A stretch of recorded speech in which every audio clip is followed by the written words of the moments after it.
পিলখানার নারকীয় হত্যাকাণ্ডকে এই সরকার ঘোষণাপত্রে অন্তর্ভুক্ত করে নাই।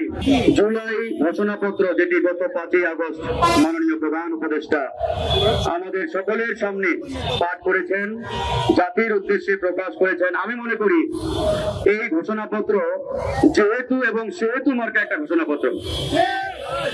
এই ঘোষণাপত্রে জাতির যে আশা আকাঙ্ক্ষা, জনগণের যে প্রত্যাশা, তার ছিটে ফোটাও আমরা লক্ষ্য করি নাই। এই ঘোষণাপত্রটি হয়েছে একটি এককেন্দ্রিক, একটি নির্দিষ্ট দলকে সামনে রেখে বোধহয় এটা প্রণয়ন করা হয়েছে। যেমনটি আমরা বলি বারবার, 1971 সালের মহান মুক্তিযুদ্ধের পরে আমাদের যে সংবিধান, এই সংবিধান শেখ মুজিবুর রহমান সাহেবকে সামনে রেখে তৎকালীন যে সংবিধান প্রণয়ন কমিটি তারা সেটা প্রণয়ন করেছিলেন। আজকের এই ঘোষণাপত্র দেখেও মনে হচ্ছে যে কোনো একটি দলকে সামনে রেখে এটা তারা সুনিপুণভাবে প্রণয়ন করেছে।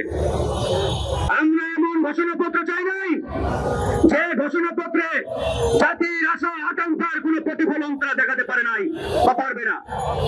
এই ঘোষণাপত্র যেভাবে তারা প্রণয়ন করেছে মনে হচ্ছে তারা নির্দিষ্ট একটি গোষ্ঠীকে কিংবা একটি দলকে খুশি করার উদ্দেশ্যে এটি তারা প্রণয়ন করেছে।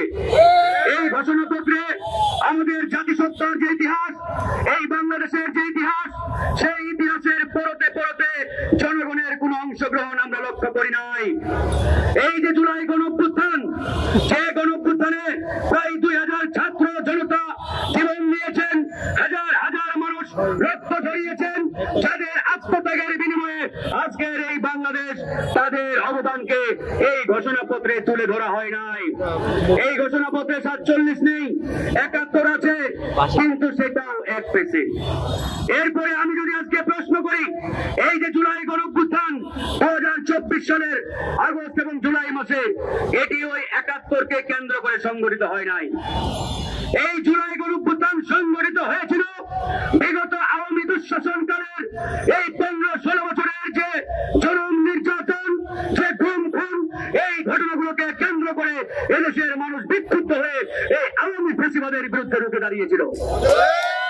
ভাইরা আমার, আজকে 2009 সালের যে পিলখানার নারকীয় হত্যাকাণ্ড, এই নারকীয় হত্যাকাণ্ডের মাধ্যমে আওয়ামী ফ্যাসিবাদকে আনুষ্ঠানিকভাবে এই বাংলাদেশে ভারতীয় পরিকল্পনায় তারা প্রতিষ্ঠা করেছিল। কিন্তু অত্যন্ত লজ্জার বিষয়, দুঃখের বিষয়, সেই পিলখানার নারকীয় হত্যাকাণ্ডকে এই সরকার ঘোষণাপত্রে অন্তর্ভুক্ত করে নাই। 2013 সালের 5ই মে শাপলা চত্বরে হেফাজতে ইসলামের উপরে সেই ভারতীয় পরিকল্পনায় আওয়ামী সেই গুন্ডা বাহিনীর যে নারকীয় তাণ্ডব, এই তাণ্ডবকেও তারা উল্লেখ করে নাই। এর মাধ্যমে আমি মনে করি এদেশের ধর্মপ্রাণ লাখো কোটি মুসলমানের হৃদয় এই ঘোষণাপত্রের মাধ্যমে কুঠারাঘাত করেছে অন্তর্বর্তীকালীন সরকার। আমার সবচাইতে অবাক লাগে যে আন্দোলনের বীজ আমরা 2018 সালে বপন করেছিলাম ঢাকা বিশ্ববিদ্যালয়ের মাটিতে, সেই ঐতিহাসিক কোটা আন্দোলনের মাধ্যমে। সেই কোটা আন্দোলন না হলে এই 24 সালের গণঅভ্যুত্থান হতো কিনা, এটা কিন্তু বড় একটা প্রশ্নের বিষয়। আপনারা জানেন, সেই কোটা আন্দোলন করতে গিয়ে আমরা হাজারো বাধা বিপত্তি, হামলা মামলা, জেল জরিমানা, রিমান্ড সহ্য করেছি। আমি ফারুক হাসান একটানা 15 দিন রিমান্ডে ছিলাম। আমার সহযোদ্ধারা রিমান্ডে ছিল। এই যে এখানে যারা আছে প্রত্যেকেই জুলুম নির্যাতনের শিকার হয়েছে। তারপরে হাসিনা আংশিক আমাদের দাবি মেনে নিলেন। এরপরে যখন আদালতের গায়ে বন্দুক রেখে আবারও কোটা ফিরিয়ে আনা হলো, সেই কোটা ফিরিয়ে আনার প্রতিবাদে 2024 সালে এই বৈষম্য বিরোধী ব্যানারে সেই আন্দোলনটা শুরু হলো। তাহলে এর বীজ কোনটা? 2018 সালের কোটা আন্দোলন। এই কোটা আন্দোলনকে তারা স্কিপ করে, বাইপাস করে এরকম একটি এক পেছে জুলাই ঘোষণাপত্র দিয়েছে। এরপরে আমাদের খুদে বাচ্চারা, আমাদের ভাইরা, ছোট বাচ্চারা 2018 সালে নিরাপদ সড়ক আন্দোলন করেছে। সেই আন্দোলন সারা পৃথিবীতে বিরল একটি ঘটনা। এমন আন্দোলন পৃথিবীর আর অন্য কোনো দেশে সংগঠিত হয় নাই। ইন্টারগার্ডেনের বাচ্চা ক্লাস 1-এ পড়ে, 2-এ পড়ে তারা রাজপথে নেমেছে।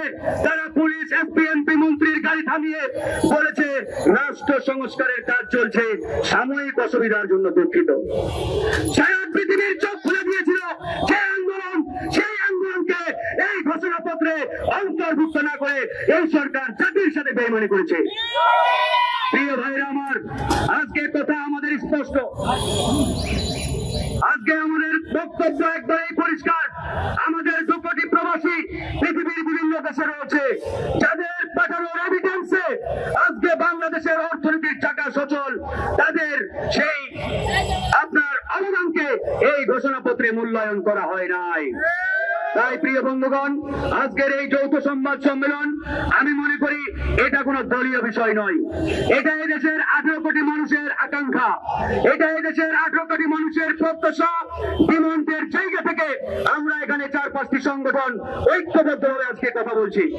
এই সরকারকে মনে রাখতে হবে, তারা কোনো একক ব্যক্তি, গোষ্ঠী কিংবা দলের সরকার নয়। তারা এদেশের ছাত্র জনতার সমর্থিত সরকার।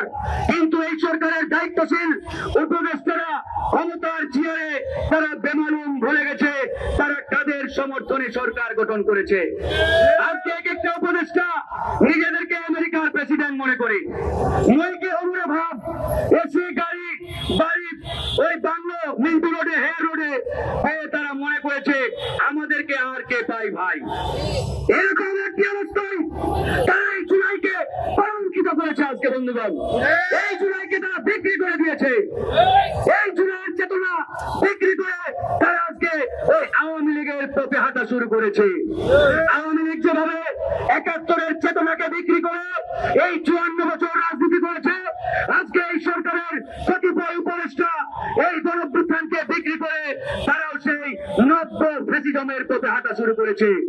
আমি বলতে চাই, এই সরকারকে মনে রাখতে হবে, এই সরকার বিএনপির সরকার নয়, জামাতের সরকার নয়, গণ অধিকার পরিষদের সরকার নয়, কিংবা অন্য কোন দলের সরকার নয়। তারা এদেশের আপামর জনগণের সরকার। জনগণের আশা আকাঙ্ক্ষা যদি তারা বাস্তবায়ন করতে না পারে, তাহলে তাদের এই চেয়ারে থাকার আর 1 মিনিটও তাদের কোন নৈতিক অধিকার নেই। তাই আজকের এই সংবাদ সম্মেলন থেকে একটা আহ্বান জানিয়ে শেষ করব, আপনাদেরকে ভূত জগন্নাথ হয়ে বসে থাকার জন্য এই চেয়ার দেওয়া হয় নাই। যদি মনে করে থাকেন চেয়ারে বসে ওই ডামাডোল দিন কাটাবেন, এসির বাতাসকে সময় পার করে একটা জেনতন মার্কা নির্বাচন দিয়ে বিদায় নেবেন, মনে রাখবেন আপনাদের পরিণতি ওই বিগত মঈনুদ্দিন ফখরুদ্দিনের মতোই হবে। এদেশের মানুষ ওই জেনতন মার্কা কোন নির্বাচন গ্রহণ করবে না। জনগণের আশা আকাঙ্ক্ষা বাস্তবায়ন করে আমরা আপনাদের কাছ থেকে সেই প্রত্যাশাটাই আমরা আশা করি, সেই আশাবাদ ব্যক্ত করেই আজকে এই সংবাদ সম্মেলনের যে লিখিত বক্তব্য, এই লিখিত বক্তব্যের সাথে পুরোপুরি আমরা গণ অধিকার পরিষদ সংহতি জ্ঞাপন করছি, সংহতি জানাচ্ছি। ইনশাআল্লাহ আমাদের লড়াই বন্ধ থাকবে না, থেমে থাকবে না, লড়াই চলবে। আল্লাহ হাফেজ।